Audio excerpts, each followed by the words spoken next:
So I'm at IKEA, I'm doing a van build. I'm gonna try to save somebody a whole lot of aggravation. I used to have this big bed platform under here. I had no room for storage. Somebody told me about IKEA. So I went and got 5 slats. They are angled at the tip like this, and they're expandable.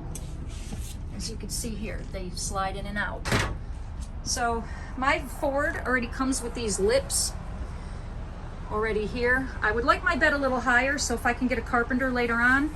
These brackets come from IKEA with the kitchen cabinets, and I'll show you all the SKUs. This is called a suspension bracket. These are called mid-beams, and you get slats at IKEA too. So you have to ask for these brackets. They're hard to find. You have to go to the desk. These brackets would go on the end here, so you need 2 brackets for each one. As you can see, they come off and they will slide along the track. Or, you know, if you screwed these up or something like that. So I'm trying to devise something. Here's the SKU for these mid-beam brackets. They're made by Scorva, 901-245-34. These slats are queen. They come with 2 piles. I figure I would Velcro them here, and I'll show you something else that they have. I figure I would meet in the middle. I have 5, so 2 on one side for support, and then in the middle I'll just have the Velcro,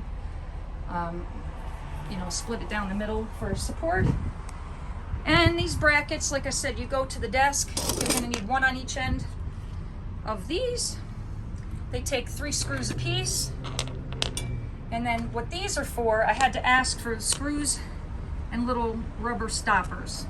So what these do is on the end of your expandable bracket, a screw will go underneath. Of course, that came apart. Like that, and the rubber stopper will screw on top. That stops the slats from going side to side. You can put it through that little hole there. All right, here's a copy of my receipt for SKU numbers. So the SKU for the suspension bar, that is kitchen cabinets, is an 84-inch galvanized 602-615-27. I showed you the SKU for the Scorvas. And these brackets that went across the top are Section 602-615-27. I did put a floor in, by the way, and I just did it on a carpet pad. I knew it wasn't right. Tomorrow I'm going to go back, put some plywood down, and put my flooring back in. But see, if I have my bed nice and high, I'll have all the storage here. Eventually, I don't know if I could put one of these brackets up here, maybe higher for a twin bed to go up there, or storage. So good luck, folks.